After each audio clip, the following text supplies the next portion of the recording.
तो हेलो परिंदों, कैसे हो आप लोग। आई होप आप लोग बहुत अच्छे होगे और आप लोगों की पढ़ाई बहुत अच्छी धूमधाम से चल रही होगी। बताओ, पढ़ाई में कोई दिक्कत है क्या? सारी चीज़ें जो पढ़ा रहा हूँ समझ आ रहा है ना? कोई दिक्कत तो नहीं हो रही? चलो, नहीं हो रही बता दिए, ठीक है। देखो, कमेंट बॉक्स में कमेंट करके आप लोग बताते रहो, ठीक है। हम लोगों से, हम मेरे से और आप लोगों से मिलने का एक जरिया है कमेंट बॉक्स, ठीक है। और सेकंड जरिया है फिर इंस्टाग्राम में या तो जाओ। देखो, हम लोग पढ़ने वाले हैं जीव और समष्टियाँ। क्या पढ़ने वाले हैं? जीव और समष्टियाँ का वन शॉट वीडियो। देखिए, एक वन शॉट वीडियो है जिसमें मैंने पर्सनली जीव के बारे में पढ़ाया है, ठीक है। तो आप लोग पहले उस वीडियो को देख लीजिएगा, ठीक है। आज हम इसमें समष्टियाँ के बारे में पढ़ेंगे। इस वन शॉट में समष्टियाँ के बारे में पढ़ेंगे, ठीक है। समष्टियाँ जहाँ पे खत्म होता है सह परोपकारिता, परोपकारिता, परभक्षण, ठीक है, परजीविता, वहां तक हम लोग आज इसमें इस मतलब वीडियो में पढ़ेंगे, ठीक है। यानी कि पहले वीडियो जो था ना, उसमें हमने अनुकूलन तक खत्म किया है, जीव से लेकर के अनुकूलन तक, ठीक है। अब जो ये वीडियो है इसमें हम लोग समष्टि को पूरा खत्म कर देंगे, यानी कि जीव और समष्टियाँ थोड़ा सा बड़ा चैप्टर है और इस बड़े चैप्टर के लिए थोड़ा सा एक्स्ट्रा एफर्ट्स करने पड़ेंगे, थोड़ा सा ज़्यादा मेहनत आप लोग को करनी पड़ेगी, ठीक है। ठीक है, तो चलिए, सब कुछ रेडी है? कोई दिक्कत? तो स्टार्ट किया जाए आज का सेशन, वन शॉट स्टार्ट किया जाए। ओके, देखिए, चलिए, समष्टियाँ क्या होती हैं हम लोग ये समझेंगे। समष्टियाँ क्या होती हैं? तो समष्टियों को हम लोग बोलेंगे कि जीवों का समूह होता है। समष्टियाँ क्या होती हैं?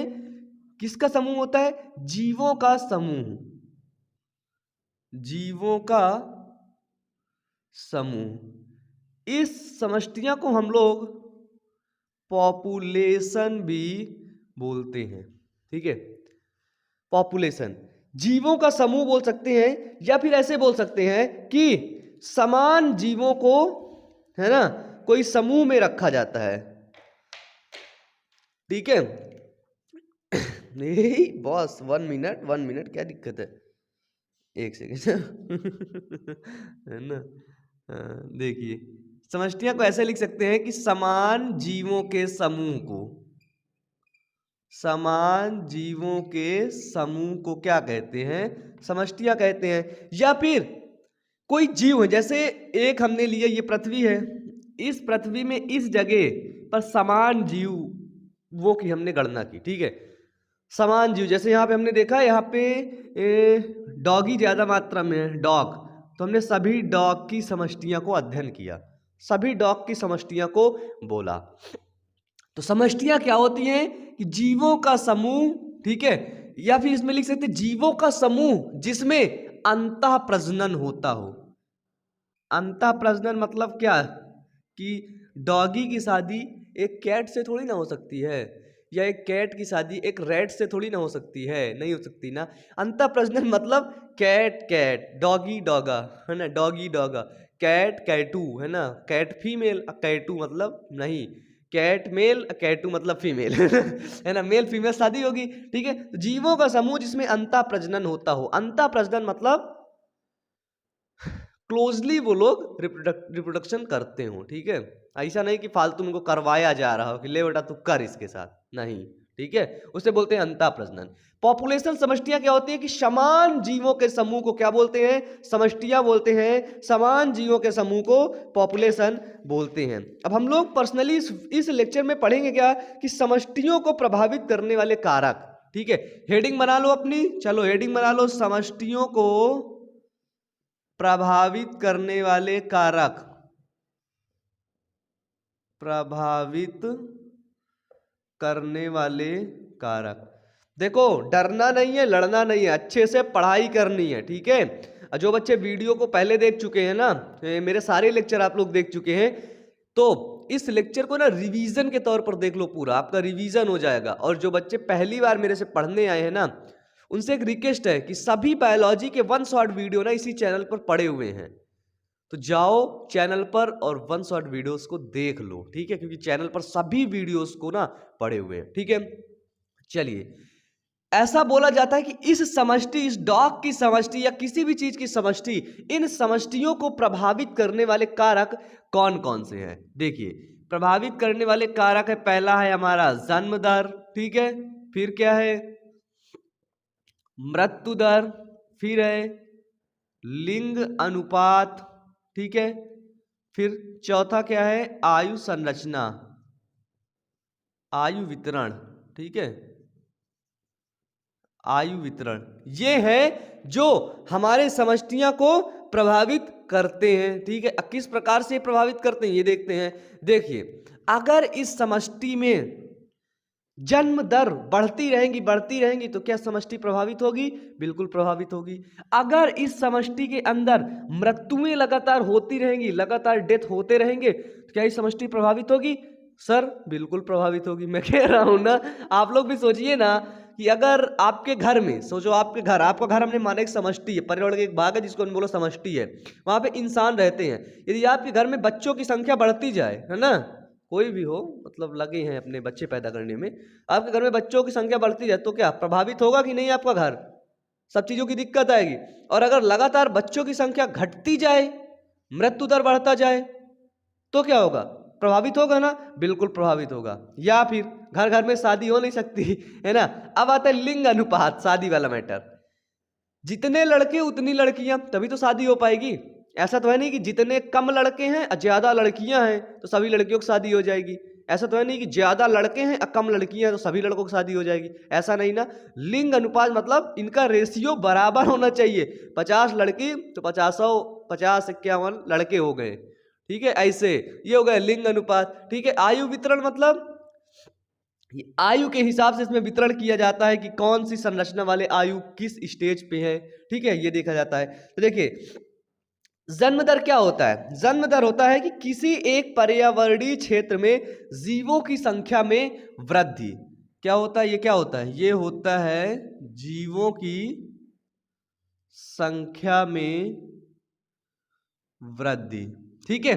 जीवों की संख्या में जब वृद्धि होती है तो वही होता है जन्म दर, ठीक है। जैसे हमने देखा कि एक तालाब में 20 कमल के पौधे थे और 1 साल बाद 8 पौधे इसमें और आ गए, तो कितना हो गया?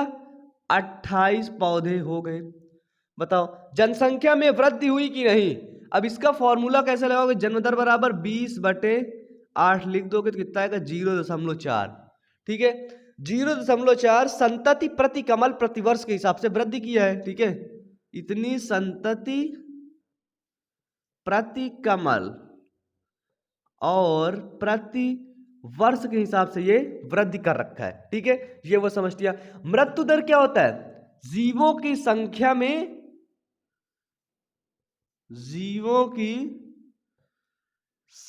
में हानि, या फिर ऐसा पर्यावरणीय क्षेत्र जहां पर लगातार जीवों की मौतें हो रही हैं, वो होगा मृत्यु दर, ठीक है। जैसे यहीं पे देख लो कि एक हमने बी लिया, उसमें 40 बच्चे थे, ठीक है। 10 दिन बाद क्या हुए? 10 बच्चे मर गए। 1 सप्ताह बाद देखो 10 बच्चे मर गए, कितने बचे? 30 बचे। ये क्या थी? 40 मधुमक्खी थी, ठीक है। ये क्या थी? ये मधुमक्खी थी। 40 मधुमक्खी थी, ठीक है। 1 सप्ताह बाद 10 मर गए, है ना, तो कितना बचा? 30 बचे। हमने इसका फॉर्मूला क्या लगा? जन्म दर बराबर 10/30 लिख दिया, निकाल लो जितना भी आता है ना। अब आ जाओ लिंग अनुपात में, ठीक है। लिंग अनुपात का मतलब क्या होता है कि मादा अनुपाते नर, ठीक है। अगर एक ये राज्य है, इस राज्य में 60% मादा है, तो हमें पता है 60% मादा है तो 40% तो नर होंगे कि नहीं।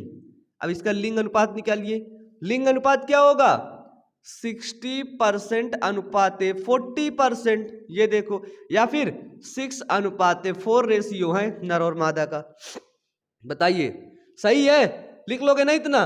बस यही पूछा जाएगा, ठीक है। वन शॉट है तो पूरा फुल डिटेल ना बताओ, अब आगे चलो हम लोग, ठीक है। ये है लिंग अनुपात, यानी कि नर और मादाओं की संख्या को, ठीक है, लिंग अनुपात कहते हैं। अब देखो, अब आ जाओ आयु वितरण में। आयु वितरण में एक डायग्राम बना देता हूं मैं, ऐसी एक डायग्राम को समझाऊंगा बस। ये देखो, ये है, ये जो नीचे वाली जनसंख्या देखना,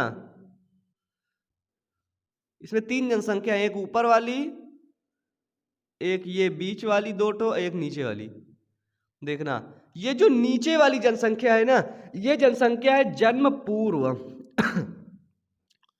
जन्म पूर्व, और ये सेकंड वाली जनसंख्या है जनन सक्षम, ठीक है। और ये क्या है, ये है जन्मोत्तर। अब देखो सिर्फ एक ही समझ लो, सब समझ जाओगे। इसमें देखो अगर जनन सक्षम वाले लोग, देखो क्या है, जनन सक्षम वाले लोग ज्यादा हैं कि नहीं, बताइए। जनन सक्षम वाले लोग ज्यादा हैं कि नहीं, बिल्कुल ज्यादा है, ठीक है। यहां पे जनन सक्षम वाले लोग ज्यादा हैं, यानी कि ये जनन करने के लिए तैयार है ना, ये नए बच्चे पैदा करने के लिए तैयार हैं, ठीक है। जब ये जनन सक्षम वाले लोग नए बच्चे पैदा करेंगे तभी देखो जनन पूर्व की संख्या बढ़ गई कि नहीं, जनन पूर्व की संख्या बढ़ गई कि नहीं। फिर ये कुछ साल बाद, 15 से 20 साल बाद, फिर ये जनन करने के लिए तैयार हो जाएंगे, यानी कि जनसंख्या क्या हो रही है, जनसंख्या बढ़ रही है कि नहीं, बढ़ती जनसंख्या है कि नहीं, बताओ। ये बढ़ती जनसंख्या है कि नहीं, जनन पूर्व वाली संख्या है, इनमें से फिर ये किस में जाएंगे, किस स्टेट में जाएंगे, जनन सक्षम में जाएंगे, जनन करेंगे, जनन करने के बाद अपने समान बच्चे उत्पन्न कर देंगे, और जब जनन सक्षम अपने समान बच्चे उत्पन्न कर देंगे तो जनन सक्षम वाले कहां चले जाएंगे, जन्मोत्तर में चले जाएंगे, ठीक है। जन्मोत्तर मतलब बूढ़े हो जाएंगे, एट लास्ट इनकी डेथ हो जाएगी, ठीक है। ये हुआ बढ़ती जनसंख्या, ठीक है। अब एक देखो बताना तुम क्या है, ठीक है।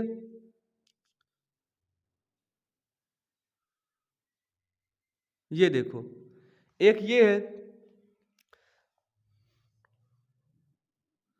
इसका मतलब क्या समझ में आ रहा है, कुछ समझ में आ रहा है। इसका मतलब ये है कि जो जनन सक्षम वाले लोग हैं वो हैं तो ज्यादा, ये देखो जनन सक्षम वाले लोग जनन करने जो योग्य हैं, जो बच्चे पैदा कर सकते हैं वो हैं तो ज्यादा, लेकिन बच्चे नहीं पैदा हो रहे हैं, है ना।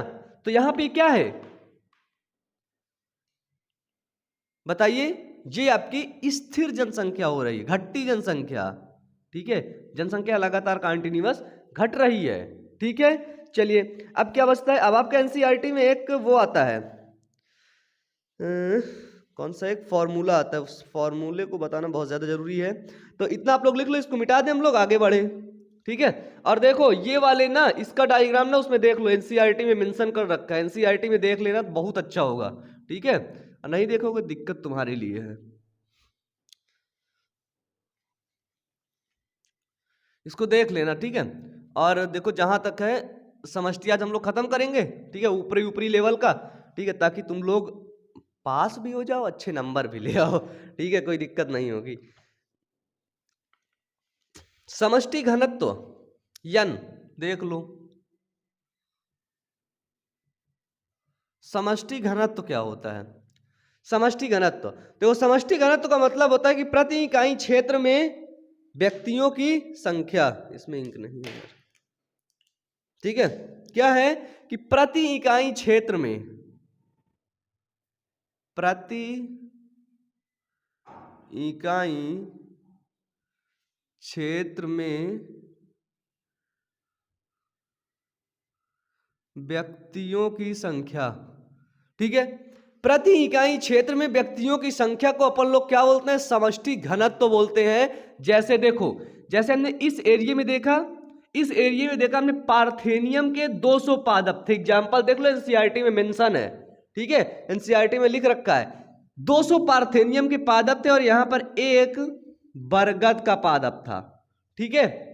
तो समष्टि घनत्व क्या होगा कि पार्थेनियम के सापेक्ष बरगद का समष्टि घनत्व कम है, ये हुआ समष्टि घनत्व कि किसी एक पर्टिकुलर एरिया में रहने वाले जीवों की संख्या, ठीक है, समष्टि घनत्व कहलाती है। अब आ जाओ समष्टि वृद्धि, ठीक है, नेक्स्ट हेडिंग है समष्टि वृद्धि।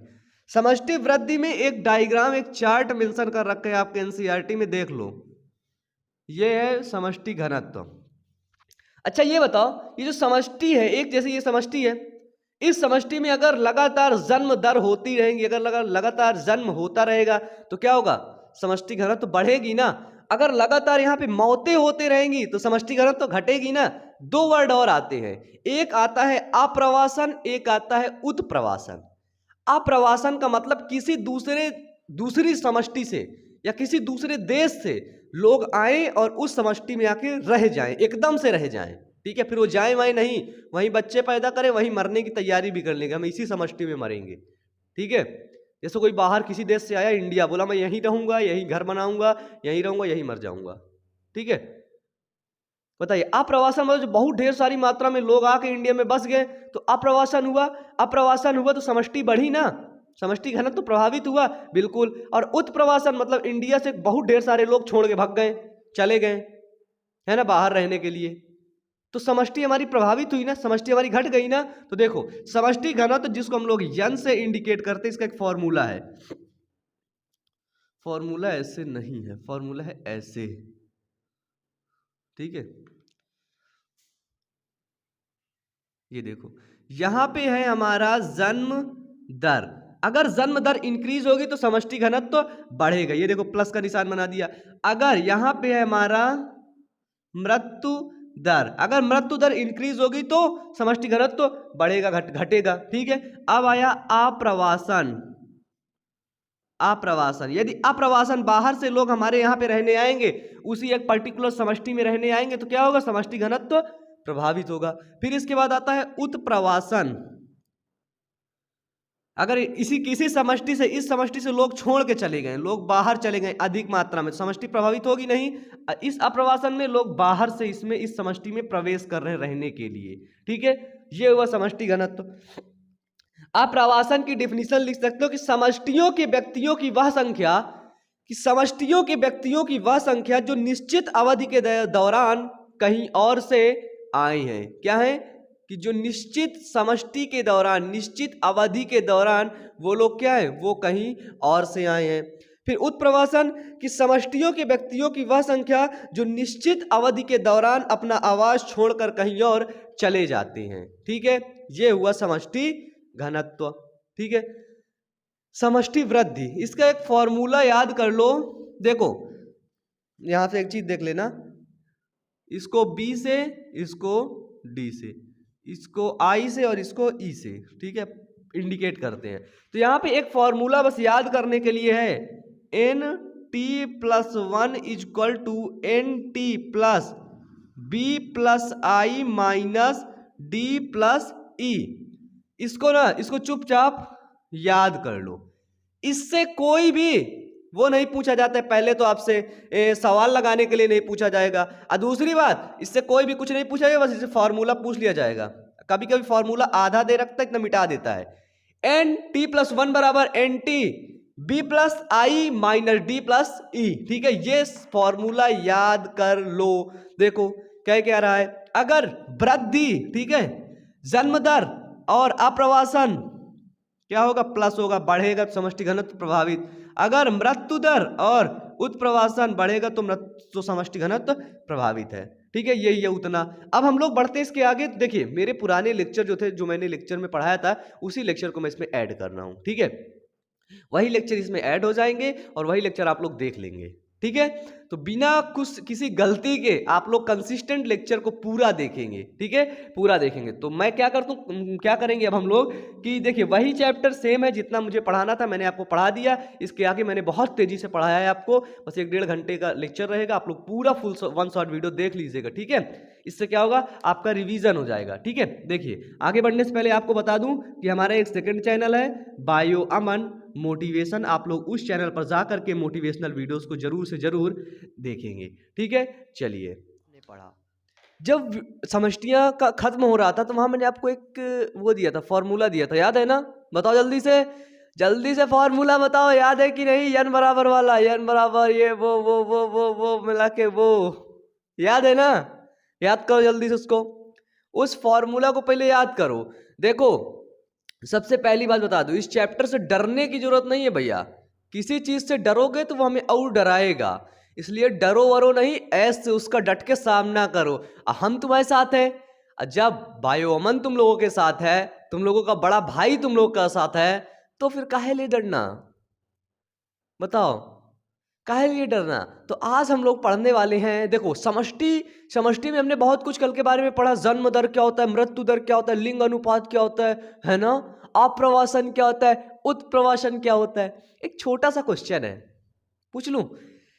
क्वेश्चन ये है कि अप्रवासन को किस चीज से इंडिकेट करते हैं, ये बता दो बस। बस और कुछ नहीं, और कुछ नहीं पूछ रहा, बस इतना पूछ रहा कि अप्रवासन को किस चीज से इंडिकेट करते हैं। आज हम लोग पढ़ने वाले हैं वृद्धि मॉडल। क्या पढ़ने वाले हैं? वृद्धि मॉडल। ठीक है, आज का टॉपिक क्या है हमारा? आज का टॉपिक है वृद्धि मॉडल। एनसीईआरटी है, ओके ठीक है, ग्रोथ मॉडल।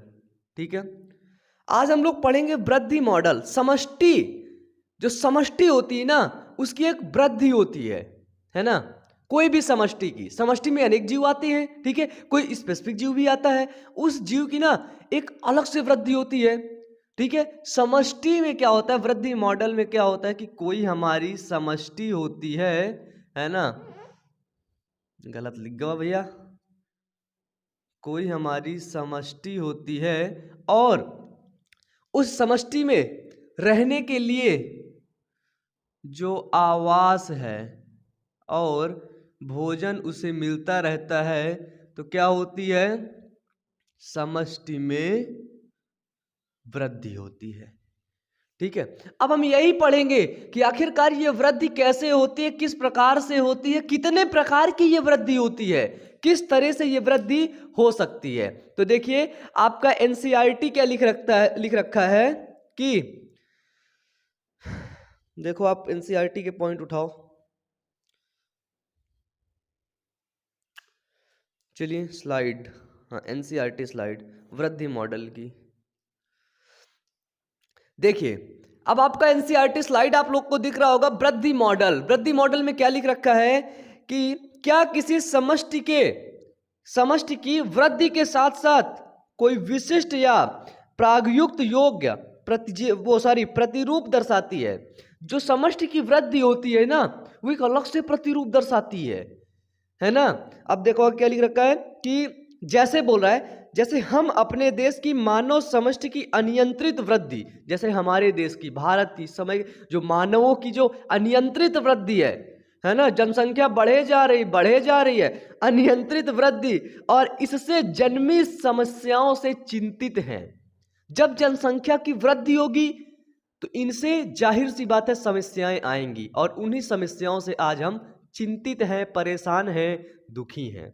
ठीक है, चलिए, चिंतित हैं। और इसलिए अगर प्रकृति में विभिन्न प्राणी समष्टि इसी तरह वृद्धि करती रहे, सोचो, अगर प्रकृति में मनुष्यों के जैसे शेरों की वृद्धि होने लगे, तो क्या बताओ पृथ्वी में कोई रह पाएगा?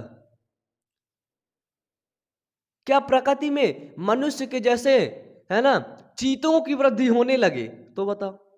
इसलिए देखो क्या लिख रखा है कि इसीलिए अगर प्रकृति में विभिन्न प्राणी समष्टि इसी तरह वृद्धि करता है अथवा वृद्धि पर कुछ नियंत्रण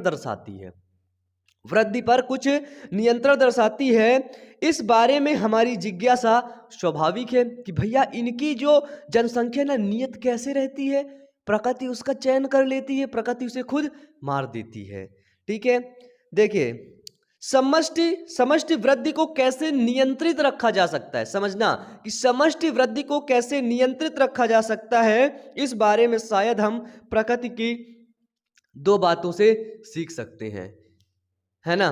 दो मॉडल से सीख सकते हैं, उन्हीं बातों को बोलते हैं वृद्धि मॉडल। ठीक है, देखिए, जो वृद्धि मॉडल है, जो पर्यावरण में समष्टि की वृद्धि है ना, सबसे पहली चीज उसको प्रभावित करने वाले कारक आते हैं प्राकृतिक वृद्धि की आंतरिक दर। ठीक है, क्या होता है, ये कारक है, इसको प्रभावित करते हैं, क्या?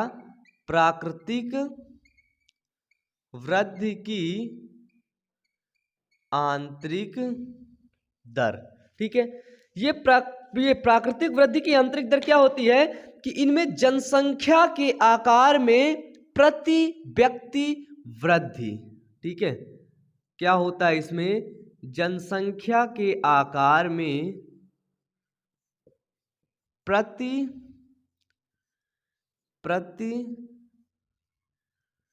व्यक्ति वृद्धि, है ना।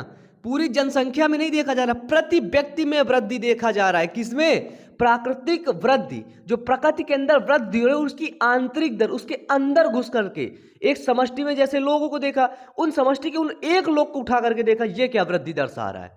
ठीक है, उसको बोलते हैं आंतरिक वृद्धि। ठीक है, तो क्या है, जनसंख्या के आकार में प्रति व्यक्ति वृद्धि। ठीक है, कभी कभी अनुकूलतम आता है। ठीक है, अनुकूल अवस्था में, अनुकूलतमा क्या होता है, अनुकूलम।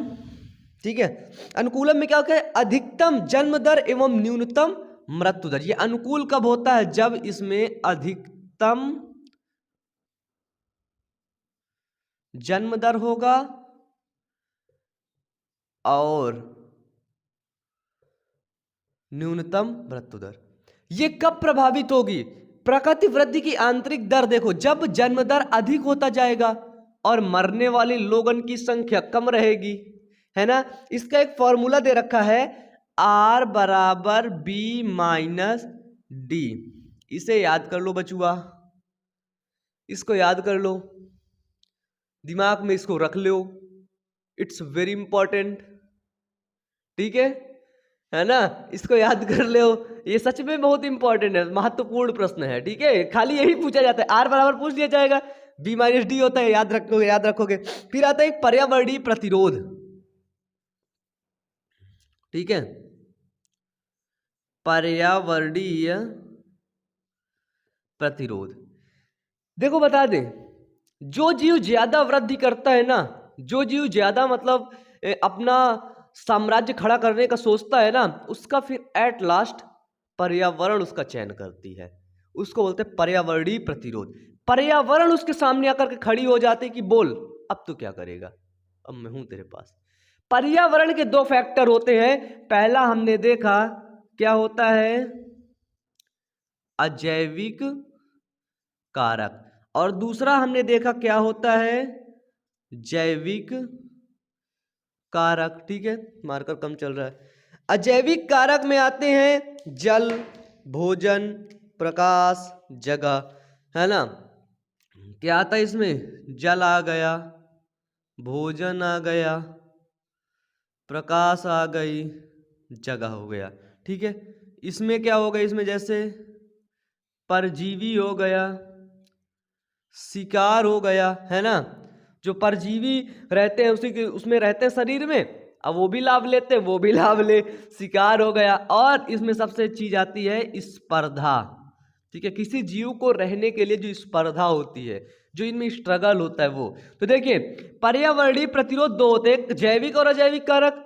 उसको देखें, जनसंख्या ज्यादा बढ़ रही, पर्यावरण देख रहा है ऊपर, अच्छा बेटा जनसंख्या ज्यादा बढ़ रही, अच्छा जी अच्छा, पानी ज्यादा पीता ये, अच्छा इसका काम करो, पानी देना बंद कर दो, पर पानी देना बंद कर दी, जीव मरने लगे एक एक करके, है ना। पर्यावरण में जीवों की मौत, है ना, फायदेमंद है। पूछो क्यों, सच में फायदेमंद है। सोचो मनुष्य जब मरता है ना, मनुष्य मरेगा, पर्यावरण फेंक दिए जाओगे, पर्यावरण के जो अपघटक होते हैं ना, डिकम्पोजर होते हैं ना, प्राकृतिक सफाई कर्मी होते हैं ना, वो उसको मनुष्य को मिट्टी में मिला देते हैं और उसके शरीर से मिट्टी बना देते हैं। बताओ, कोई जीव मरेगा तो कोई दूसरा जीव आके उसे खाएगा, उसका पेट भरेगा, वो जिंदा रहेगा, है ना। मतलब पर्यावरण का खेल ना बड़ा अजीबोगरीब होता है, इसको समझने में ना वक्त लगता है, इसीलिए पढ़ाया जाता है कि बच्चे तू समझ। इसका एक फॉर्मूला आता है कि देखो, पर्यावरण जो होता है ना, पर्यावरण या फिर जीवों का आवास, ये पर्यावरण क्या करता है, इसको संतुलित बनाए रखता है, संतुलन बनाए रखना, इसको संतुलित बनाए रखता है पर्यावरण। आवास को, आवास में क्या आता है, आवास में आवास रहने की जगह आती है, भोजन आता है। इसका एक फॉर्मूला होता है K-N/K, ठीक है। पर्यावरणीय प्रतिरोध बराबर K माइनस N अपान K, ये फॉर्मूला है, इसको आप लोग लिख लो। ठीक है, ठीक है, यहां तक इन दोनों को याद कर लो। ये खाली क्या करते हैं, वृद्धि मॉडल को प्रभावित करते हैं। इतना लिख लिया, आई होप आप लोग लिख लिए होंगे। अब देखिए, चलिए इसको मिटा दूं मैं। ये देखिए मैंने ये इसको मिटा दिया। अब देखो, अब हम लोग अपने मुद्दे पर आएंगे, अब हम लोग अपने टॉपिक पर आएंगे। अब भैया टॉपिक क्या है?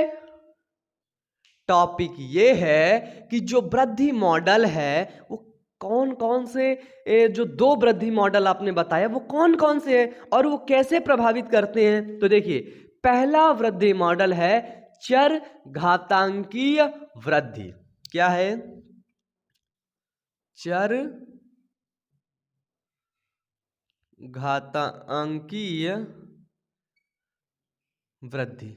ठीक है, पहला क्या है? पहला है चर घातांकी वृद्धि, एक्सपोनेंशियल वृद्धि, एक्सपोनेंशियल ग्रोथ।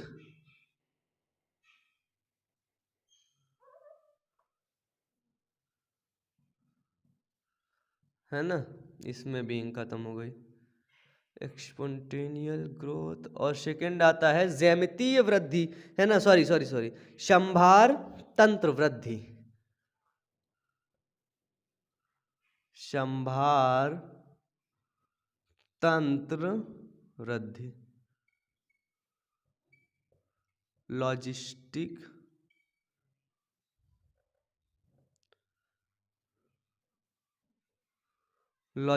ग्रोथ। ठीक है, संभार तंत्र वृद्धि, लॉजिस्टिक ग्रोथ। अब देखो एक चीज बता दूं, जो चर घातांकी वृद्धि है और दूसरा संभार तंत्र वृद्धि। देखो डरने की बात नहीं है, ठीक है। सबसे पहले कोई बच्चा डरेगा नहीं कि वो डर जाए, हड़बड़ा जाए, ठीक है। बड़े प्यार से समझाएंगे। देखो आपके एनसीईआरटी में ना एक डायग्राम दे रखा है, देखना ये वाला डायग्राम, समष्टि वृद्धि वक्र, है ना। इसमें देखो क्या दे रखा है, देखना, एक ये है, एक ये है, ठीक है। नीचे दे रखा है समय, इसमें भी दे रखा है समय, बीच में एक लाइनिंग खींच रखा है, ये देखो हमने भी खींच दिया। इस लाइन को के मानता है, के मान लिया। फिर इस कॉर्नर पे रखा है समष्टि घनत्व, समष्टि घनत्व, ये भी है, क्या है, समष्टि घनत्व। बस सिंपल। अब मुझे इसमें एक बात बताओ, ये डायग्राम आप लोग देख रहे हो, कॉर्नर पे ही दिख रहा होगा, ठीक है। अब मेन जो समझाने वाली बात है, अब हम लोग उस चीज पर फोकस करते हैं, ठीक है। मुझे ये बताओ कि अगर ग्राफ ऊपर की तरफ जाएगा तो क्या बढ़ेगा, अगर ग्राफ इधर सीधे जाएगा तो क्या बढ़ेगा। ग्राफ अगर ऊपर की तरफ जाएगा तो समष्टि घनत्व तो बढ़ेगा, और ग्राफ अगर इधर जाएगा तो समय बढ़ेगा। इसमें भी सेम वैल्यू वैसे ही है, ऊपर की तरफ जाएगा समष्टि घनत्व, तो इधर जा रहा है समय। पहले डायग्राम में हमने क्या देखा कि ग्राफ इसका सीधे ऐसे चलता है और जस्ट सीधे ऐसे ऊपर की तरफ चला जाता है। पहला डायग्राम है ये। यानी कि ये बताओ, ये सिर्फ इतने समय में ही जा रहा है ना, कम समय में क्या हो रही है, जनसंख्या वृद्धि हो रही है। जो समष्टि घनत्व है, ठीक है, समष्टि घनत्व, इसको n बोलेंगे, इसको t बोलेंगे, ठीक है। जो समष्टि घनत्व वो क्या हो रहा है, वो बढ़ रहा है। समष्टि घनत्व तो बढ़ रहा है लेकिन समय कम है ना। इसमें समझो, समझ लिए ना। यानी कि यहां पे जनसंख्या की वृद्धि हो रही है, लेकिन कम समय में जनसंख्या की वृद्धि कैसे होगी, जब उसको आवास और भोजन सब चीज मिलेगा। इसमें देखो क्या होता है, इसमें होता है, देखना, ये देखो क्या हो रहा है कि इसमें लगातार समय में जनसंख्या की धीरे धीरे वृद्धि होती है और एक समय बाद कांस्टेंट हो जाती है, एक समय बाद नियत हो जाती है। बस यही इसमें समझना है कि इसमें से चर घातांकी वृद्धि कौन है, इसका फॉर्मूला होता है dn/dt = rn, ठीक है, बस हो गया। dn/dt बराबर Rn, और इसका फॉर्मूला होता है dn/dt बराबर Rn के माइनस n/k, यानी कि संभार तंत्र वृद्धि का फॉर्मूला ये होता है और चर घातांकी वृद्धि का फॉर्मूला ये होता है। बस कितना सिंपल, बताओ समझ आया कि नहीं आया? इतना सिंपल कोई समझाएगा? देखो एनसीईआरटी में क्या लिखा है, एनसीईआरटी में समझ लेना। आपका एनसीईआरटी देखो भैया, भाइयों अमन ना सिर्फ आपको एनसीईआरटी ही पढ़ाता है। एनसीईआरटी खोल लो, जहां से क्वेश्चन बनते हैं वहीं से चुपचाप पढ़ लो, ठीक है? वहां से पढ़ के जाओगे 100% नहीं याद रहेगा, 60% याद रहेगा, 70% तो याद ही रहेगा ना। और जब 70% गजब से घुमा के लिखोगे ना, 80 नंबर 90 नंबर तो मिलेंगे ही मिलेंगे, 90% तो तुम लोग का मिलेगा ही, ठीक है? चलो आगे बढ़ने से पहले मैं बता दूं कि एक हमारा सेकंड चैनल है बायो अमन मोटिवेशन, और वहां पर अपन लोग मिलके बहुत ढेर सारे मोटिवेशनल वीडियोस को लेकर के आते हैं, लाइफ चेंजिंग वीडियोस को लेकर के आते हैं। तो आप लोग जाइएगा उस चैनल पर विजिट करिएगा और मोटिवेशनल वीडियोस को जरूर से जरूर वॉच कीजिएगा, ठीक है? चलिए हम लोग देख रहे थे चर घातांकी वृद्धि, एक्सपोंटेनियल ग्रोथ। एक्सपोंटेनियल ग्रोथ में क्या लिख रखा है चर घातांकी वृद्धि में कि किसी समष्टि की आबाधित वृद्धि के लिए क्या होता है कि किसी समष्टि की आबाधित वृद्धि के लिए स्पष्टता, संसाधन, आहार और स्थान, ठीक है, आवास और भोजन, आहार और स्थान उपलब्ध होना अत्यंत आवश्यक है। यानी कि जो चर घातांकी वृद्धि है इनमें आहार और आवास, आहार और स्थान खूब है ना, अच्छे मात्रा में है। फिर देखो आदर्शतः आवास, देखना क्या लिख रखा है कि आदर्शतः आवास में जब संसाधन असीमित होते हैं, ठीक है, आदर्शतः जब आवास में क्या होते हैं, आवास में जो संसाधन होते हैं वो क्या होते हैं, वो असीमित होते हैं, ठीक है। आदर्शतः आवास में जब संसाधन असीमित होते हैं तो प्रत्येक जाति में संख्या में वृद्धि कर सकने में अपनी जन्मजात शक्ति को पूरी तरह अनुभव करने में योग्यता होती है, ठीक है। जब असीमित संसाधन हो गए तो भैया खूब वृद्धि हो जाए, ठीक है। जैसा कि डार्विन ने अपने प्रकृति वर्ण के सिद्धांत में प्रतिपादित करते हुए प्रेक्षित किया है ना। डार्विन ने क्या किया है, जैसा कि बताया है, ठीक है, कि संसाधन जब असीमित रहेंगे जनसंख्या ग्रो होगी, ठीक है। तो देखो चर घातांकी वृद्धि, इसमें क्या होता है, जब जनसंख्या घनत्व तो बहुत तेजी से बढ़ता है, इसमें क्या होता है, जनसंख्या घनत्व बहुत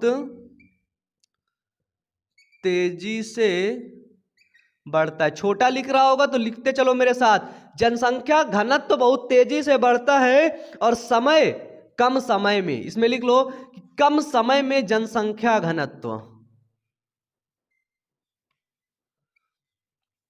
कम समय में जनसंख्या घनत्व तो बहुत तेजी से बढ़ता है। चर घातांकी वृद्धि में क्या होता है, कम समय में, समय कम होता है लेकिन उसमें जनसंख्या घनत्व बहुत तेजी से बढ़ता है। अब देखो कहोगे बस हो गया भैया खत्म, हम कह दिए खत्म, लेकिन इसमें आगे बढ़ने से पहले एक चीज याद कर लो, इसमें अक्सर बच्चे एक समीकरण पूछा जाता है, ठीक है, समीकरण, ये फॉर्मूला। चर घातांकी वृद्धि पूछ लेना, ये एक्सपोंटेनियल ग्रोथ, तो बस इतना लिख दो, समीकरण लिख दो, नंबर पूरे का पूरे देगा, ठीक है। समीकरण क्या है, एन टी बराबर, देखना एन टी बराबर NOERT, ठीक है, एन टी बराबर NOERT। यहां पे एन टी क्या है, समय टी में समष्टि घनत्व, समय टी में समष्टि घनत्व, एनटी क्या है कि समय टी में समष्टि घनत्व।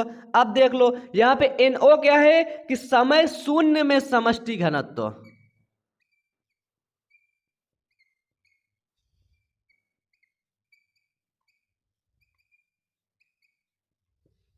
ठीक है।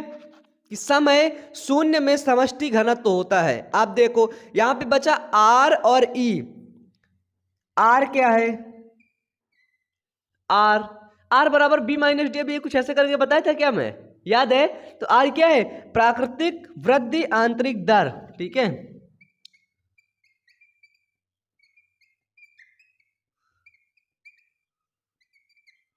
प्राकृतिक वृद्धि की आंतरिक दर है यार। और ई क्या है?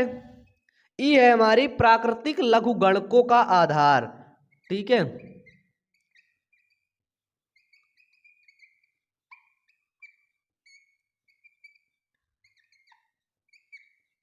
ये देखो प्राकृतिक लघुगणकों का आधार हो गया। ठीक है, इसमें से बच्चे बस यहीं से क्वेश्चन आते हैं और कहीं से नहीं। कोई भी क्वेश्चन, ज्यादातर अधिकतर क्वेश्चन आपके इधर ही से पूछे जाएंगे। ठीक है, अब देखो जो संभार तंत्र वृद्धि होता है, इसमें क्या होता है कि इसमें क्या होता है कि इसमें जनसंख्या घनत्व समय के साथ धीरे धीरे बढ़ता है और कुछ समय बाद वृद्धि सीमित हो जाती है। इसमें क्या होता है कि जनसंख्या घनत्व समय के साथ धीरे धीरे बढ़ता है और कुछ समय बाद वृद्धि क्या हो जाती है?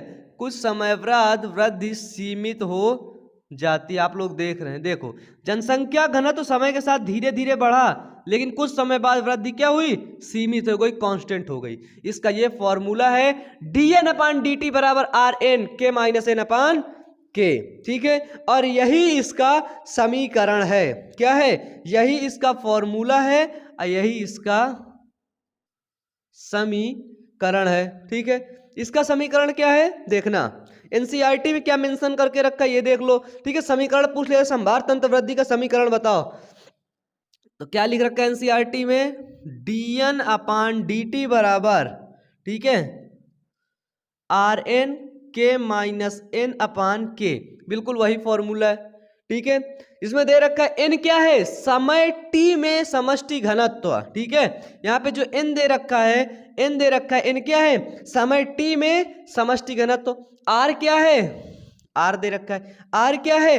प्राकृतिक वृद्धि की आंतरिक दर। ठीक है, प्राकृतिक वृद्धि की आंतरिक दर। k क्या है? यहाँ पे k है आपका पोषण क्षमता।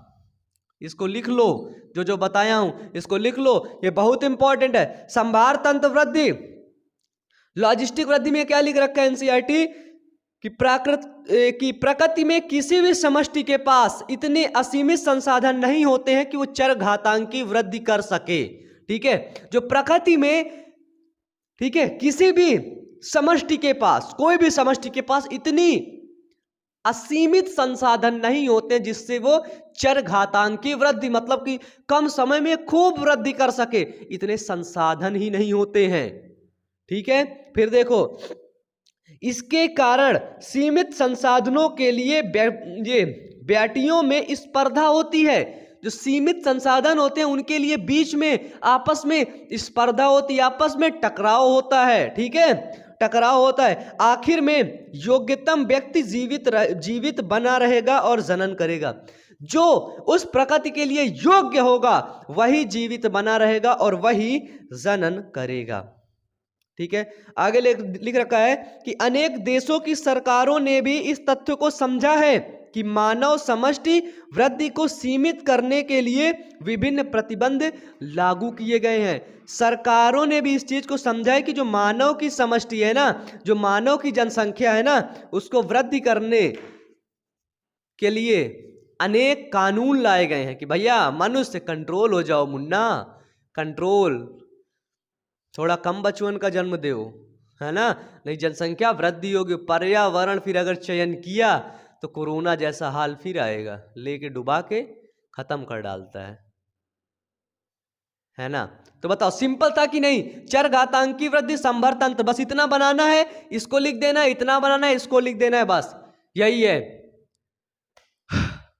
बताओ समझ आया कि नहीं? सच में सही बच्चे बताएंगे समझ आया कि नहीं? चलो बता दो बच्चे। नहीं समझ आया क्या? आया ना? आया तो बता कह नहीं रहो, बताओ जल्दी से। चलो ठीक है, तो आज का वीडियो हम लोग यहीं तक रखते हैं। ठीक है, इतना समझ लिए, बहुत बड़ी बात कर लिए आज तुम लोग। ठीक है, आज का वीडियो बस यहीं तक। एक काम की स्क्रीन ऑन करिए, देखिए उधर का सब दिख रहा है, कट तो नहीं रहा कुछ? Okay, thank you. ठीक है तो आज का वीडियो बस यहीं तक। आगे बढ़ने से पहले बता दूं, बायो1 मोटिवेशन चैनल पर जाकर के मोटिवेशनल वीडियोस को देख लो। ठीक है, कोई दिक्कत हो ना तो हमसे बात करने के लिए नीचे इंस्टाग्राम पर लिंक दे रखी है, वहीं पे जाकर के हमसे तुम लोग बात कर सकते हो। आई होप आप लोग लेक्चर को कंटिन्यू देख रहे होंगे। ठीक है, तो देखिए मैं ये सोच रहा था कि ताकि मैंने उसी सब्जेक्ट को, उसी चीज़ों को मैंने सही तरीके से पढ़ाया है, इस वजह से मैं लेक्चर उसी में ऐड कर दिया हूँ। तो पूरा लेक्चर को जरूर देखना, आपकी ना रिवीजन बहुत अच्छे तरीके से हो जाएगी। ठीक है, ओके। तो हेलो परिंदों, कैसे हो आप लोग? आई होप आप लोग बहुत अच्छे होंगे और आप लोग की पढ़ाई बहुत अच्छी चल रही होगी धूमधाम से।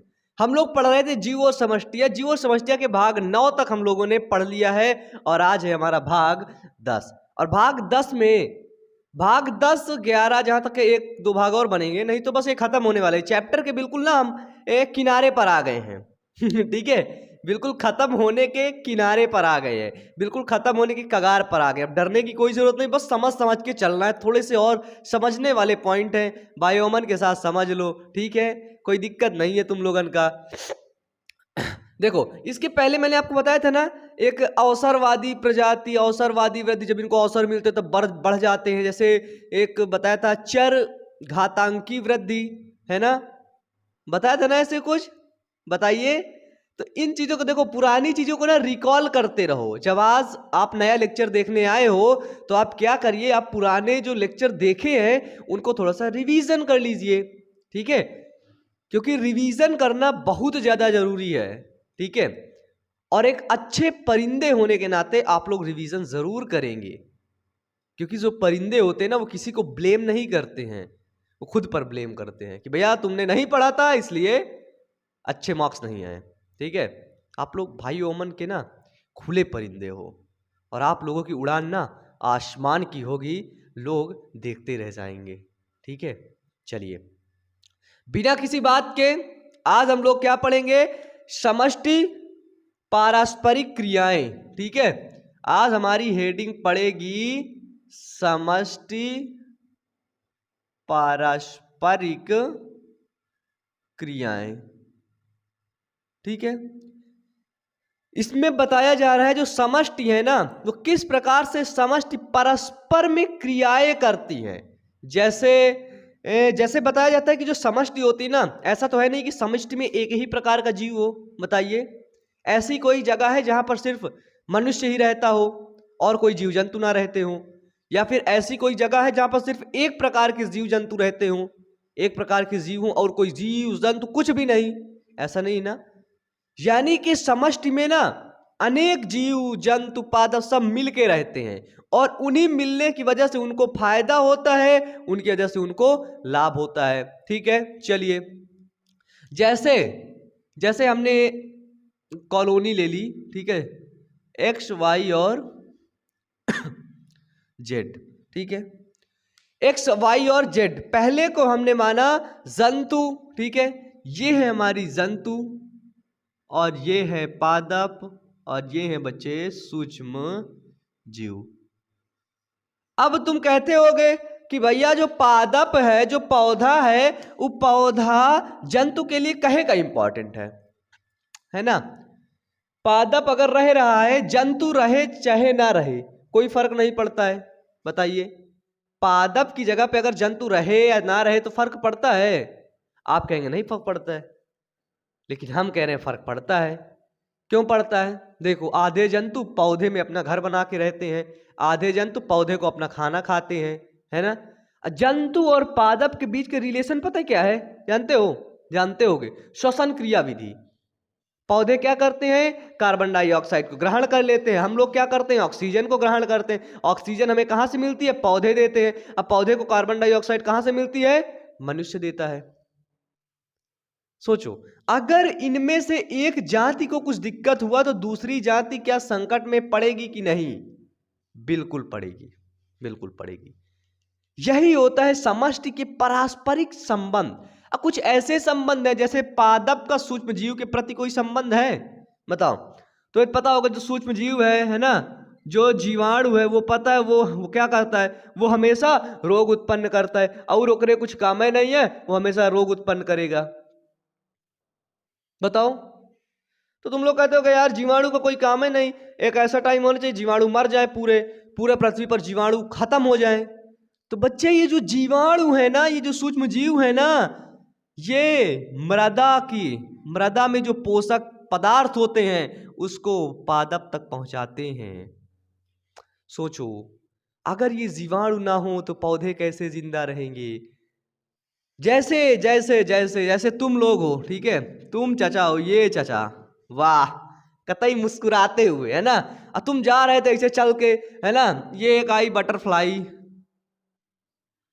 है ना, चूं करते हुए आई, शू से काट ली तुमका, ये देखो ये यूं काट ली, ये तुम्हारा थोबड़वा बन गवा ऐसे, वाह। अब तुम कह रहे हो भैया ये बटरफ्लाई की पूरी प्रजाति समाप्त हो जाए, हमका काट लीस, है ना।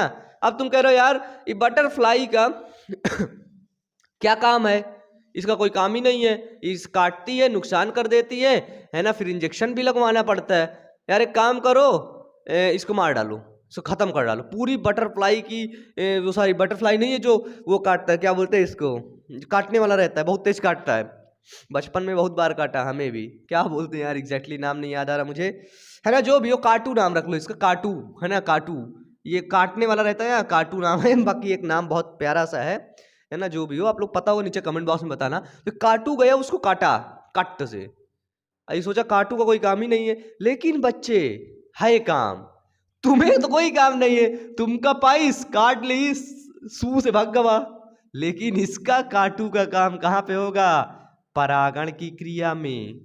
बताओ, अगर ये काटू, अगर ये बटरफ्लाई, अगर ये सब चीजें नहीं रहेंगी, छोटे छोटे जीव जंतु, तो क्या पॉलिनेशन की क्रिया हो पाएगी, बताओ, तो क्या परागण की क्रिया हो पाएगी। आप कहते हो कभी नहीं हो पाएगी, कभी नहीं हो पाएगी ना। जब परागण की क्रिया नहीं होगी तो क्या नए पौधे का जन्म होगा, बीज बनेंगे, फूल बनेंगे, फल बनेंगे, श्योर नहीं बनेंगे। अब आता है मेन टॉपिक की बात। तो भैया हम ये समझ गए कि जंतु, पादप, सूक्ष्म जीव कहीं ना कहीं एक दूसरे से इंटरैक्ट करते हैं, और इन सभी जीवों का होना आवश्यक है, अनिवार्य है। अब जैसे किसी आदमी को सर्प काट लेता है, सांप, है ना, गवा को घूमत रहा, सपवा का मिला, सुई से फांस काट लिया ओकरे, है ना। अब वो गुस्सा हो गवा, बोला यार इस सांप का कौन काम, इस सांप का मारा हो। तो बच्चे, तुम्हारे लिए हो सकता है वो हानि हो उसको, लेकिन वो कहीं ना कहीं किसी और के लिए वो फायदा पहुंचा रहा है। यही होता है समष्टि पारस्परिक क्रियाओं में, क्योंकि समष्टि में अनेक समुदाय के लोग पाए जाते हैं, अनेक समुदाय के जंतु, अनेक समुदाय के पादप पाए जाते हैं, और उनका परस्पर में आपस में क्रियान्वयन होता है। ठीक है, आपस में वो क्रिया करते हैं, आपस में वो इंटरैक्ट करते हैं, कोलैबोरेट करते हैं, तब जाके वो पृथ्वी पर अपना जीवन, जाहिर सी बात है, जी पाते हैं। ठीक है, तो अब आप लोग एनसीईआरटी खोल के रख लीजिए, एनसीईआरटी की स्लाइड अब आपको देखने को मिलेगी। ठीक है, और मैं एनसीईआरटी की स्लाइड पढ़ पढ़ के एक एक पॉइंट टू पॉइंट एनसीईआरटी समझाऊंगा। ठीक है, ठीक है ना। कहाँ है हमारी स्लाइड, ये है पहली स्लाइड, देख रहे हो, समष्टि पारस्परिक क्रियाएं। ठीक है, क्या है बच्चे, समष्टि पारस्परिक क्रियाएं। तो कैसे हो जी, अब बढ़िया, पढ़ाई वढ़ाई ढंग की, पढ़ाई ठीक चलती कि नहीं, बहुत पीटे जाओगे है ना। देखो पता है, हमेशा याद रखना, देखो कुछ भी अगर करना है ना, कुछ भी पाना है ना, बिना पढ़े कुछ पा ही नहीं सकते हो। पहली चीज कंफर्म, 100% श्योर, गारंटी, तांबे के पत्ते में लिखवा के रख लो, है ना। पहले लगता था कि यार बिना पढ़े सब कुछ हो जाता था, लेकिन जब रिसर्च किया गया, सर्वे किया गया, तो पता चला कि इस दुनिया का जो सबसे रईस लोग है ना, कौन है सबसे पहले, जेफ बेजोस है, बिल गेट्स है ना, इलॉन मस्क वगैरह है, इन्होंने भी भैया बहुत पढ़ा है। तब वहां से समझ में आया कि बेटा देख, बिना पढ़े तो कुछ कर नहीं सकता, इसलिए तुझे पढ़ना पड़ेगा, ठीक है। कंफर्म गारंटी तुझे पढ़ना पड़ेगा। तो यार पढ़ना अभी से बाद में जब शादी वादी हो जाएगी, बुढ़ा हो जाएगा, तब पढ़ेगा का, अभी से पढ़। क्योंकि कहते हैं रिसर्च के अनुसार ऐसा कुछ बताया जाता है 21 से 25 वर्ष की उम्र के बाद क्या होता है, आपके न्यूरॉन्स ना डिक्रीज होना शुरू हो जाते हैं, तो आपको याद होने की क्षमताएं, ये सब चीजें कम हो जाती हैं। तो अभी सारी चीजें भर ले अपने दिमाग के अंदर, है ना है ना। चलो ठीक है, पढ़ते हैं हम लोग समष्टि पारस्परिक क्रियाएं। इसमें लिख रखा है, क्या आप पृथ्वी पर किसी ऐसे प्राकृतिक आवास के बारे में सोच सकते हैं जहां केवल एक ही जाति का वास हो? बताइए, क्या आप प्राकृतिक में एक ऐसे आवास के बारे में सोच सकते हैं जहां पर केवल एक ही जाति वास करती हो, जहां पर केवल चूहे चूहा रहते हों और कुछ नहीं, जहां पर केवल काटू काटू रहते हों और कुछ नहीं, है ना, मधुमक्खी वगैरह, है ना, जहां पर केवल तितली रहती है और कुछ होता ही नहीं, पौधे वौधे कुछ नहीं, सिर्फ तितलियों का घर है वो, ऐसा तो नहीं है ना। एनसीईआरटी में लिख रखा है कि क्या आप पृथ्वी पर किसी ऐसे प्राकृतिक आवास के बारे में सोच सकते हैं जहां केवल एक ही जाति का वास हो? ऐसा कोई आवास ही नहीं है, ठीक है, ऐसा कोई आवास ही नहीं है, और इसीलिए ऐसी परिस्थिति अकल्पित है। जो ऐसी परिस्थिति है जहां पर एक जीव खाली रहता है, वो क्या है, वो अकल्पित है, वो नहीं है, ठीक है। फिर देखिए अंडरलाइन की रखा है कि किसी भी जाति के लिए न्यूनतम आवश्यकता एक और जाति की है, ठीक है। कोई अगर एक जाति है तो उसके लिए न्यूनतम आवश्यकता उसकी एक और जाति है, ठीक है। अगर जंतु पौधे को नहीं खाएगा तो जिंदा कैसे रहेगा, कितने दिन जिंदा रहेगा? अगर पादप के लिए जंतु नहीं होंगे तो पादप जिंदा कैसे रहेगा, कितने दिन तक जिंदा रहेगा? तो लिख रखा है एनसीईआरटी में कि किसी भी जाति के लिए न्यूनतम आवश्यकता एक और जाति की है जिसको वह भोजन के रूप में ले सके, ठीक है। जंतु है तो जंतु सोचता है मुझको कोई पौधा मिल जाए या फिर मुझको कोई और अलग जीव मिल जाए, ठीक है, एक हम भोजन बना खा डाली, ठीक है, ले सके। फिर नीचे अंडरलाइन है कि पादप जाति भी अपना आहार स्वयं बनाती हैं लेकिन अकेले जीवित नहीं रह सकती। अब तो आप लोग सोचते होंगे भैया ये पादप है, पौधा है, प्रकाश संश्लेषण फोटोसिंथेसिस की क्रिया करेगा, अपना भोजन स्वयं बना लेगा, लेकिन डबल वाला लेकिन ये अकेले जीवित नहीं रह सकती। एनसीईआरटी ने मेंशन कर रखा है, यार खुद के दिमाग से सोचो सॉरी, खुद के दिमाग से सोचो, हम कार्बन डाइऑक्साइड बाहर निकालते, वही कार्बन डाइऑक्साइड पौधे लेते हैं, है ना। जब कार्बन डाइऑक्साइड बाहरवा निकलवे ना करब हम लोग ना रहब, तब पौधा कसत जीवित रही? बताओ, ना जीवित रही ना भैया, बताइयो। पौधे कोई तुमसे प्यार थोड़ी ना, कुछ चला आएगा तुम्हारे पास, अरे चाचा कहाँ चले गए, रोने लगे है, मैं रोने लगा, बिल्कुल भावुक हो गया वो, है ऐसा थोड़ी ना होगा। चलो आगे पढ़ो, है आगे देखो, आगे क्या लिख रखा है कि अकेले जीवित नहीं रह सकती। फिर लिख रखा है कि इसे मृदा के कार्बनिक पदार्थों को तोड़ने और अकार्बनिक पोषण को इसके अवशोषण के लिए लौटने के लिए मृदा में सूक्ष्म जीवों की जरूरत पड़ती है। भैया पौधों को, जंतुओं को कार्बनिक और अकार्बनिक पदार्थ में तोड़ने, मृदा में मिलाने के लिए सूक्ष्म जीवों की जरूरत पड़ती है, ठीक है। और इसमें अवशोषण भी लिखा है, अवशोषकों के लिए भी सूक्ष्म जीवों की जरूरत पड़ती है जिसको अवशोषित करते हैं, ठीक है। सूक्ष्म जीव अवशोषित करके पौधे ट्रांसफर कर देते हैं, ठीक है। फिर लिख रखा है कि इसके अलावा बिना प्राणी एजेंट का मतलब मधुमक्खी, भौरा, छोटे छोटे कीट पतंग, ठीक है ठीक है। क्या लिख रखा है कि इसके अलावा बिना प्राणी एजेंट के पादप परागण की व्यवस्था कैसे करेगा, है ना। अगर कोई प्राणी एजेंट नहीं होगा तो पादप जो है, जो प्लांट है, वो परागण की व्यवस्था, पॉलिनेशन की व्यवस्था कैसे करेगा भैया? अपने अम्मा का बुलाएगा थोड़ी ना पॉलिनेशन कर ले, बता और कौन होगा फोन करके बुला देगा, हेलो बेबी सोना आए जाओ परागण करवाए दो, ना कर पाई। काहे ना कर पाई?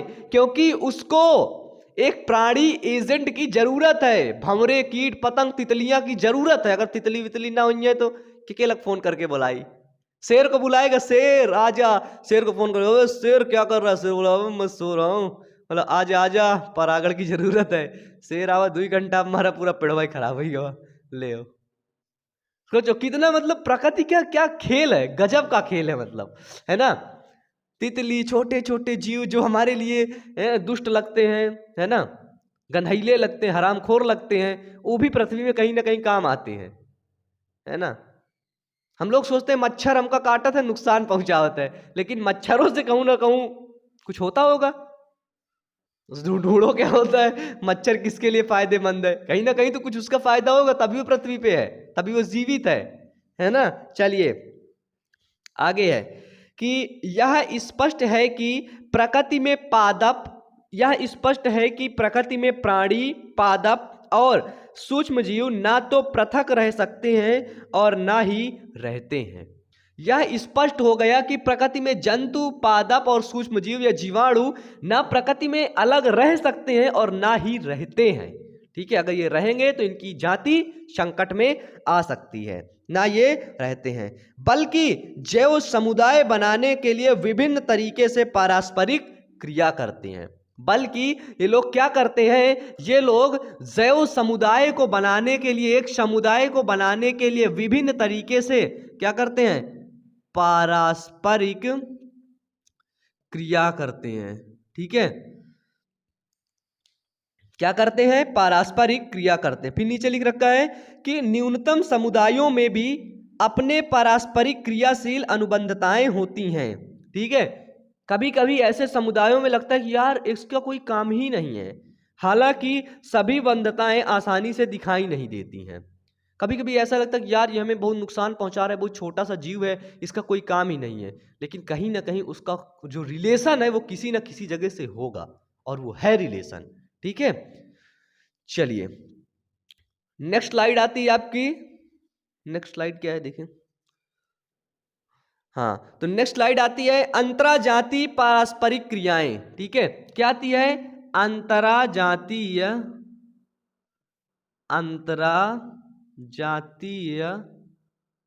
पारस्परिक क्रियाएं। ओके ओके जी, समझ गए आप। देखो, अंतराजातीय पारस्परिक क्रियाएं क्या है कि दो विभिन्न जातियों की समष्टियां की पारस्परिक क्रिया से उत्पन्न होती है। ठीक है, इसमें दो विभिन्न जाति रहती हैं, एक ये हो गया और एक ये हो गया। ठीक है, दो विभिन्न जातियों की पारस्परिक क्रिया से उत्पन्न होती है, इनके बीच जो पारस्परिक क्रिया होती है उन्हीं से उत्पन्न होती है अंतरा पारस्परिक क्रियाएं, अंतराजातीय पारस्परिक क्रियाएं। ठीक है, फिर इसमें लिखा है वे क्रियाएं एक जाति या दोनों जाति के लिए हितकारी, हानिकारी या उदासीन हो सकती हैं। एक दूसरे के लिए हितकारी भी हो सकती हैं और हानिकारी भी हो सकती हैं और उदासीन भी हो सकती हैं। ठीक है, अंतराजातीय पारस्परिक क्रियाएं क्या हो सकती हैं कि एक दूसरे के लिए इन दोनों का रिलेशन, एक लिए काटू हुए पकड़ के काटत रही जहां तक पूरा शरीर फुला डाई, तो इसके लिए हानिकारक भी हो सकती है, और कभी कभी शहद बना के 2 गिलास शहद दे दी, ले बच्चा पी ले, तो इसके लिए हितकारी भी हो सकती है, और कभी कभी इसके बगल से निकल जाएगी, है ना। कोई जीव जंतु ऐसे, है ना, दो रिलेशन में रहेंगे कि उनको कोई भी प्रभाव नहीं पड़ेगा, वो उदासीन होंगे। ठीक है, वो उदासीन होंगे। फिर नीचे लिख रखा है लाभदायक पारस्परिक क्रियाओं के लिए प्लस चिन्ह का किया जाता है। अगर किसी जीव को लाभ हो रहा है तो उसके लिए प्लस चिन्ह को इंडिकेट किया जाता है, और हानिकारक के लिए माइनस चिन्ह। ठीक है, और उदासीन के लिए 0। ठीक है, उदासीन के लिए 0 चिन्ह दर्शाए गए हैं। ठीक है, 0 चिन्ह। अब क्या होता है, मेन खेल अब शुरू होता है। अब वो खेल ये है कि समष्टियों में पारस्परिक क्रियाएं होती हैं। ठीक है, ये समष्टि है, जैसे दो आपस में आ और बा, हमने देखा एक समष्टि है, आ है और बा है, इनमें पारस्परिक क्रियाएं होती। देखो एक पैराग्राफ, एक डायग्राम आप लोग देख रहे हैं। ठीक है, देख रहे हैं ये डायग्राम, बस यही इंपॉर्टेंट है, इसको समझ गए मैंने पूरा चैप्टर समझ गए तुम। ठीक है, इसमें क्या रखा है, इसमें दे रखा है एक सह परोपकारिता दे रखा है ना, सह परोपकारिता। पहले इस चीज को समझ लेते हैं। ठीक है, पहला सह परोपकारिता, फिर क्या है स्पर्धा है, फिर परभक्षण है, फिर इसके बाद परजीविता है, ठीक है, फिर इसके बाद है सहभोजिता, सहभोजिता, फिर है अंतरजातीय परजीविता। अब यहाँ पे समझने वाली बात क्या है, अब यहाँ पे हम लोग समझेंगे क्या कि ये सह परोपकारिता क्या है। जैसे दो समुदाय हैं, दो जाति हैं, एक आ जाति एक बा जाति। एक हमने माना ये आ है और ये माना ये बा है। ये माना एक चाचा ये है और ये चाचा डॉगी है, ठीक है, कुछ भी मान लो, आ और बा जाति, दो जाति है और सह परोपकारिता में दे रखा है प्लस का चिन्ह इसमें भी, प्लस का चिन्ह इसमें भी। मतलब क्या है? मतलब ये है कि इस जाति के रहने से इस जाति को भी प्लस हो रहा है, इस जाति को भी लाभ हो रहा है, और इस जाति के रहने से इस जाति को भी लाभ हो रहा है। क्योंकि प्लस का चिन्ह किस लिए? हितकारी के लिए इंडिकेट किया जाता है, लाभकारी के लिए इंडिकेट किया जाता है। बड़े प्यार से समझना, ठीक है।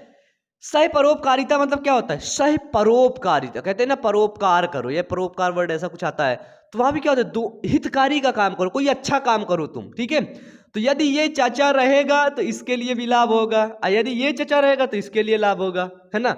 एग्जाम्पल ऐसे कुछ समझ ले हो, एग्जाम्पल ये समझ ले हो, इसको चाय बनानी आती है, इसको क्या है? चाय बनानी आती है, लेकिन इसके पास चाय का सामान है, ठीक है।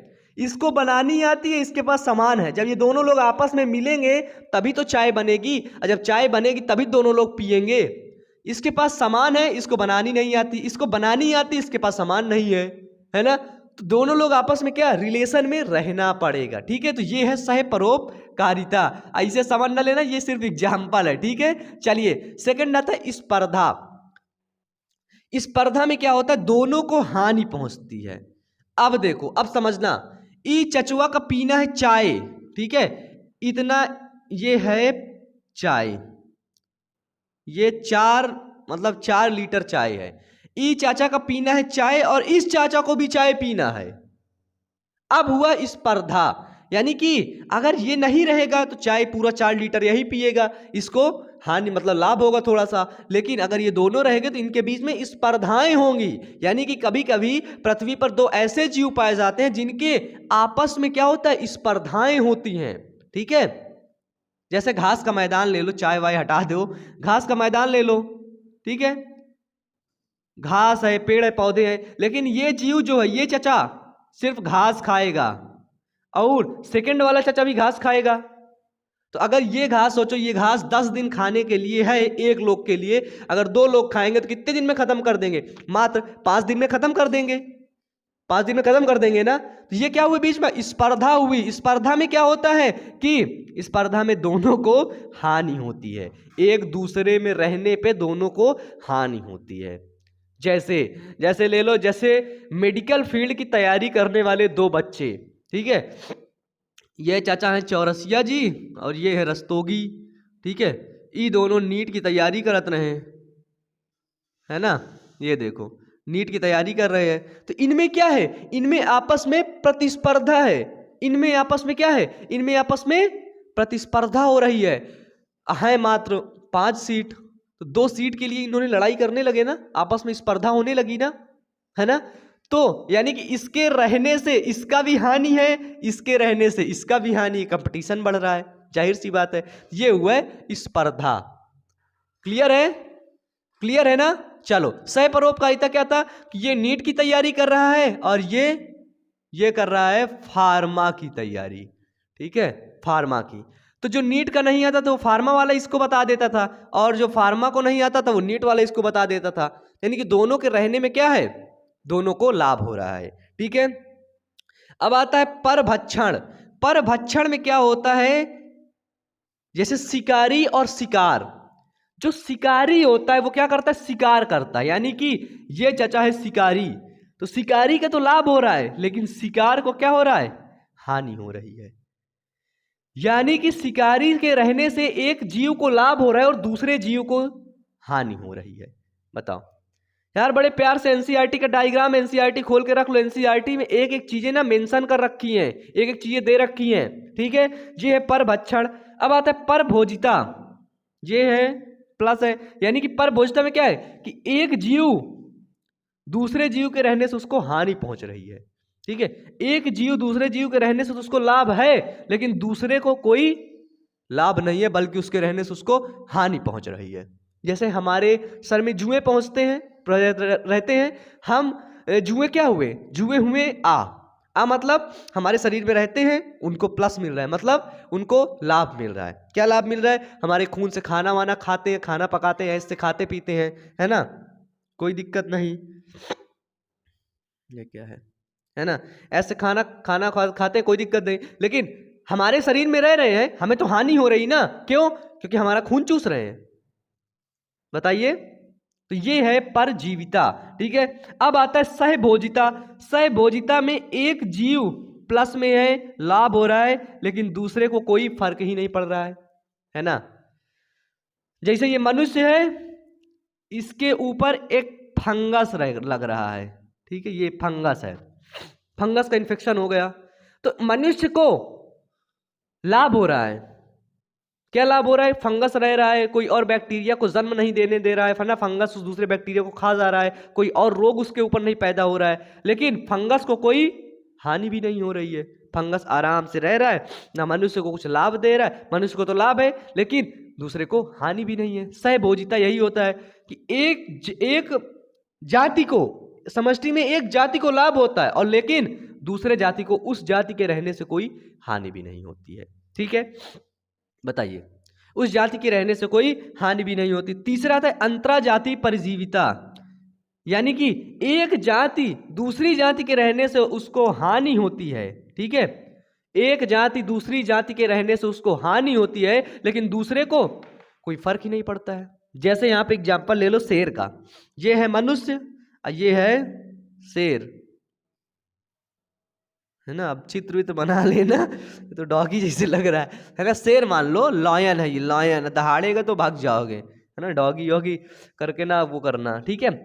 ये शेर के रहने से इस मनुष्य को तो हानि है, हानि है, जहां दिखेगा सारा खा जाएगा, काम काम कर खा जाएगा, लेकिन इस मनुष्य के ना रहने से शेर को कोई हानि नहीं है ना। शेर अय्यासी से जिएगा, खूब आराम से ऐश की जिंदगी काटेगा, है ना। तो ऐसे एग्जाम्पल है ना, यानी कि एक जीव के रहने से दूसरे जीव को हानि हो रही है, लेकिन उस जीव को कोई फर्क तक नहीं पड़ रहा है, वो होता है अंतरजातीय परजीविता।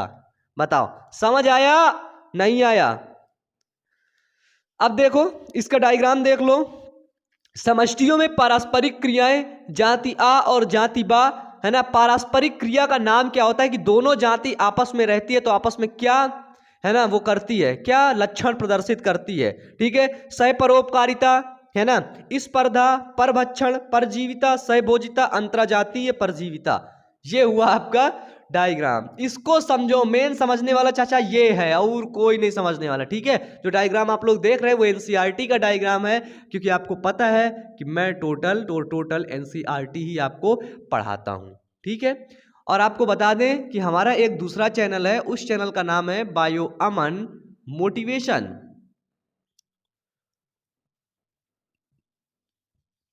तो आप लोग उस चैनल पर जाकर के मोटिवेशनल वीडियोस को जरूर से जरूर देखें, ठीक है। चलिए, लिंक नीचे डिस्क्रिप्शन बॉक्स पे दी गई है, ठीक है। चलिए, अब इसमें आता है थोड़ा सा, अब हम इन्हीं चीजों को ना फुल डिटेल में पढ़ेंगे बस, और कुछ नहीं पढ़ेंगे। अब ये चैप्टर हमारा क्लोज होने वाला है। अब इन्हीं कितने टॉपिक हैं, 2 3 4 5 6, इन 6 टॉपिक को हम डिटेल में पढ़ लेंगे, चैप्टर हमारा पूरा खत्म, ठीक है। ठीक है ना, कोई दिक्कत तो नहीं। चलो अब देख लेते हैं इसमें लिख रखा है क्या। एनसीईआरटी ने इन सब चीजों को थोड़ा थोड़ा में डिफाइन करके रखा है, मैं समझा देता हूं कि देखो इसमें लिख रखा है कि एक दूसरे से पारस्परिक क्रिया में, क्या है कि एक दूसरे से पारस्परिक क्रिया में सह परोपकारिता में दोनों जातियों को लाभ होता है है ना। जो सह परोपकारिता है उसमें दोनों जातियों को क्या होता है, लाभ होता है। फिर नीचे लिख रखा है और स्पर्धा में दोनों जातियों की हानि होती है। जो स्पर्धा हो रही है वहां पे क्या हो रहा है, वहां पे दोनों जातियों की हानि हो रही है। फिर आगे देखिए, परजीविता और परभक्षण में, परजीविता और परभक्षण दोनों में केवल एक जाति को लाभ होता है।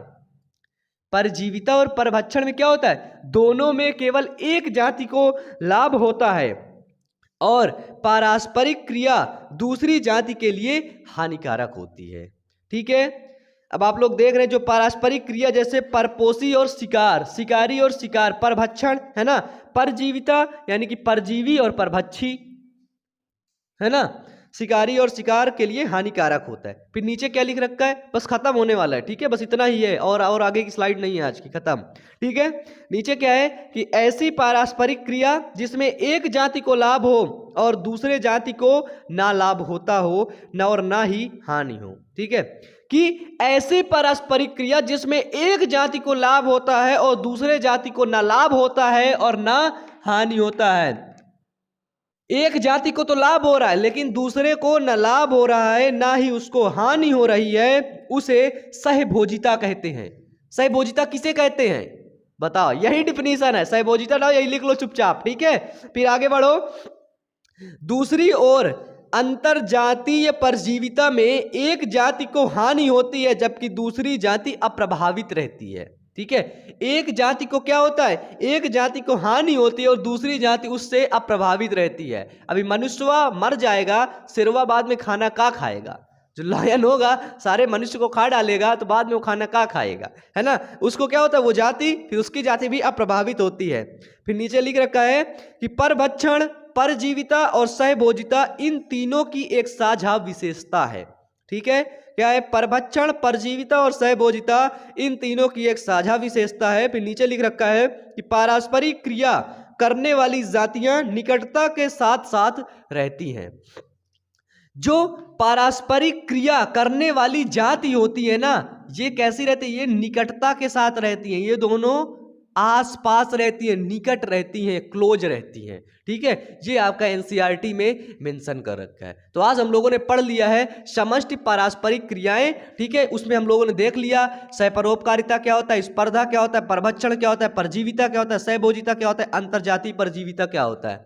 बताओ, देखिए इतना कुछ आपके एनसीईआरटी बुक में लिखा है, यदि आप इसे पढ़ें तो देखो ये सारी चीजें जो आपने अभी तक पढ़ा ना, सहपरोपकारिता, सहभोजिता, है ना, ये सारी चीजों की डिफिनीशन ना, फुल डिफिनीशन एनसीईआरटी में मेंशन कर रखा है, एनसीईआरटी में दे रखा है। ठीक है, ये है भैया वन शॉट वीडियो।